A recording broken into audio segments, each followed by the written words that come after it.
ये जो सांस फूलना होता है, इसको शॉर्टनेस ऑफ ब्रेथ कहते हैं। ये एक अलामत है, ये बीमारी नहीं है, लेकिन एक बीमारी की तरफ निशानदेही करता है। तो उसमें से कुछ सवाल डॉक्टर फिर आपसे करता है। तो आज इस वीडियो में बात करते हैं कि आम वजूहात सांस फूलने की क्या होती हैं। अ, सबसे पहले कि ये असल में इसकी डेफिनेशन तारीफ़ है क्या, किसको हम कहेंगे कि सांस फूलता है। हर आदमी जो जो एक्सरसाइज नहीं करता अचानक उठकर भागना शुरू कर देगा, तो उसका आधा मील चलने पर भी सांस फूलना शुरू हो जाएगा। तो तारीफ़ क्या है जिसको आप कहेंगे कि आप ये सांस फूलना आपके लिए एक नई चीज़ है। तो उसका जवाब ये है कि अगर आप नॉर्मली जैसे आपकी उम्र 40 साल है के करीब है और आप 1 या 2 मील तक वॉक कर लेते हैं बग़ैर किसी सांस की दुश्वारी के, तो अब आपको कुछ अरसे से फ़ील होने लगा है, महसूस होता है कि अब आप आधा मील भी चलते हैं तो आपको रुकना पड़ता है। तो ये उस पर्सन के लिए ये शॉर्टनेस ऑफ ब्रेथ ब्रेथ कहलाता है। यानी उस पर्सन के लिए ये आप कह सकते हैं कि सांस उसका फूल रहा है।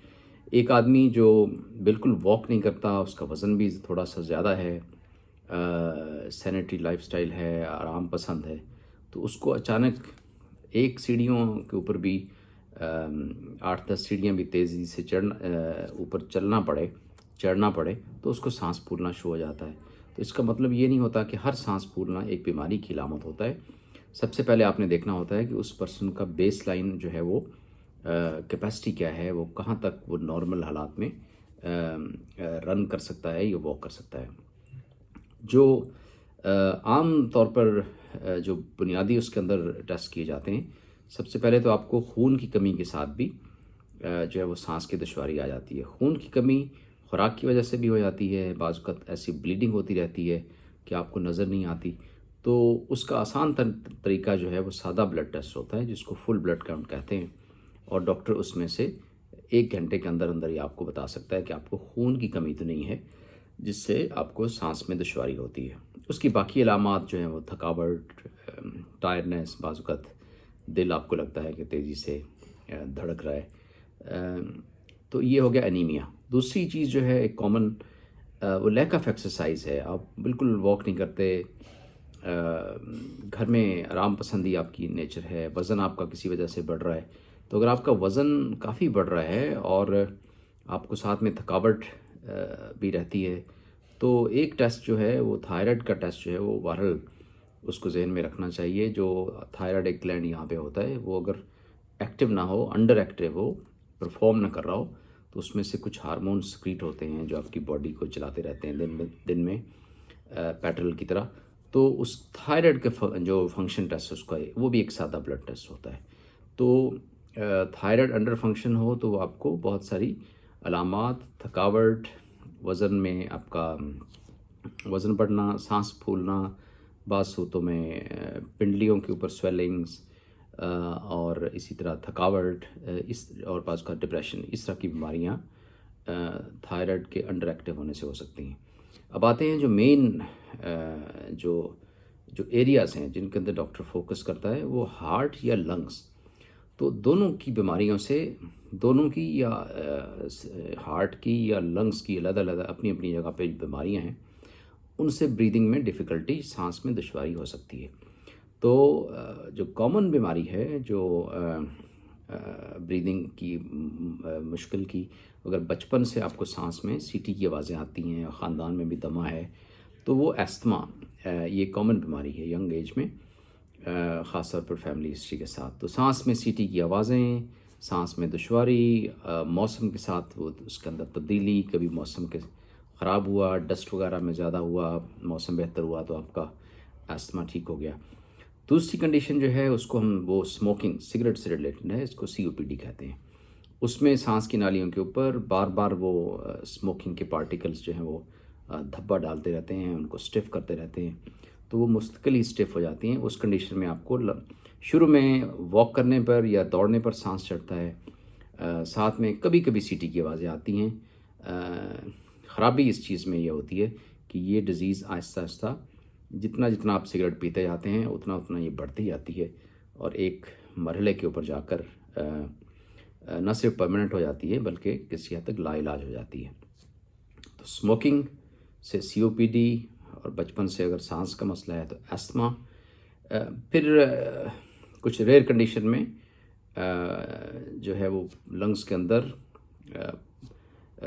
फेफड़ों के अंदर पानी की कलेक्शन जो है, जो पानी भर जाना जिसको कहते हैं, मेडिकल टर्मिनोलॉजी में प्लूरल एफ्यूजन कहते हैं, तो उसकी कुछ और वजूहात जैसे इन्फेक्शन होता है, और बाज़ औक़ात हार्ट अगर आपका वीक है या लंग कैंसर के साथ भी फेफड़ों में पानी आ जाता है।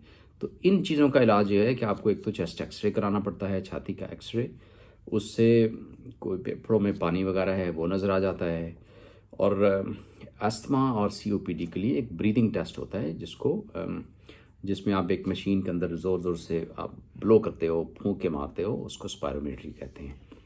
तो ये तो लंग्स की बीमारियां हैं। हम इसके अंदर ज़्यादा डिटेल में नहीं जाते। कुछ ऐसी बीमारियां होती हैं उनके लिए सीटी स्कैन भी करवाना पड़ता है। लेकिन बुनियादी टेस्ट में लंग पहले तो आप सिगरेट वगैरह पीना बंद करें। स्पायरोमेट्री आपका एक बुनियादी टेस्ट होता है, वो आप डॉक्टर से बात कर सकते हैं, और चेस्ट एक्सरे, और एडवांस स्टेज में अगर यहाँ पे कुछ नज़र आता है तो सीटी स्कैन। अब आते हैं हार्ट की तरफ। हार्ट के अंदर जो है सांस की दुश्वारी ओल्ड एज में हार्ट का वाल्व बंद हो सकता है, इसको एओर्टिक स्टेनोसिस कहते हैं। इसी तरह अगर आपको लंबे अरसे के लिए शुगर है तो और हाई ब्लड प्रेशर है, तो ये दोनों चीज़ें मिलकर हार्ट का जो मसल्स जो ऐसे ऐसे पंप करते हैं, ये वो मसल्स को वीक कर देते हैं। उसको हम मेडिकल टर्मिनोलॉजी में वीक हार्ट या हार्ट फेलियर कहते हैं। यानी हार्ट के मसल थकना शुरू हो गए हैं, उनका पंपिंग एक्शन कम होना शुरू हो गया है। उसकी वजह से अगर थोड़ा एडवांस स्टेज पे जाए तो फेफड़ों के अंदर पानी भी भर जाता है। ये जो जो जो काबिल इलाज है, और उसको हम पल्मोनरी एडीमा कहते हैं।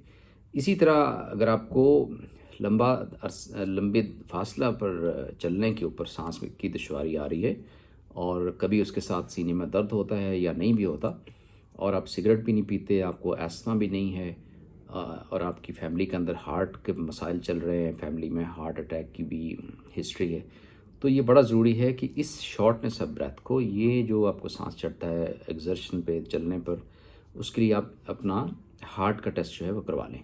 हार्ट के टेस्ट में कॉमन टेस्ट में होता है ईसीजी होता है, और ईसीजी अगर पूरी तरह नॉर्मल भी हो तो वो एंजाइना आपको वो हार्ट के प्रॉब्लम को पूरी तरह से एक्सक्लूड नहीं करता। आपको फिर भी फर्दर टेस्ट कराने पड़ते हैं, जिसमें आप हार्ट को ज़रा थोड़े एक्सरसाइज में डालकर फिर उसकी ईसीजी करते हो कि हार्ट अंडर प्रेशर कैसे बिहेव करता है। हार्ट का स्कैन होता है जिसको एकोकार्डियोग्राम कहते हैं। जिस तरह अल्ट्रासाउंड होता है लिवर का, जो हार्ट का अल्ट्रासाउंड है उसको एकोकार्डियोग्राम कहते हैं। तो ये आम बीमारियां हैं जो हार्ट से रिलेटेड होती हैं। इसी तरह अगर आप कुछ मेटाबॉलिक डिजीज़ होती हैं शॉर्टनेस ऑफ ब्रेथ की, वो हमारी इस वीडियो के स्कोप से बाहर हैं, उनके ऊपर हम बात नहीं करेंगे। लेकिन ये जो कॉमन वजूहात हैं, ख़ास तौर पर अगर आप 40 से 60 की एज में हैं और आपको शॉर्टनेस ऑफ ब्रेथ ऐसी है जो नई एक चीज़ डेवलप हो रही है, और वक्त के साथ साथ आप स्लो हो रहे हैं, आप जानबूझ के चलना नहीं चाह रहे, तो ये बड़ा ज़रूरी है कि आप एक तो अपनी एक्सरसाइज को मेंटेन करके आप ये देखें कि आप क्या कुछ कर सकते हैं।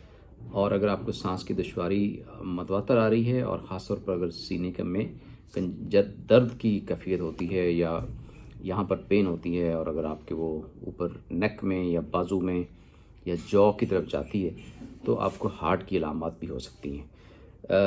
ये वीडियो थी शॉर्टनेस ऑफ ब्रेथ के बारे में।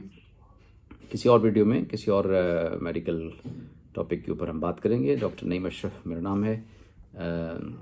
आप की तवज्जो का शुक्रिया और आपकी सब्सक्रिप्शन का शुक्रिया।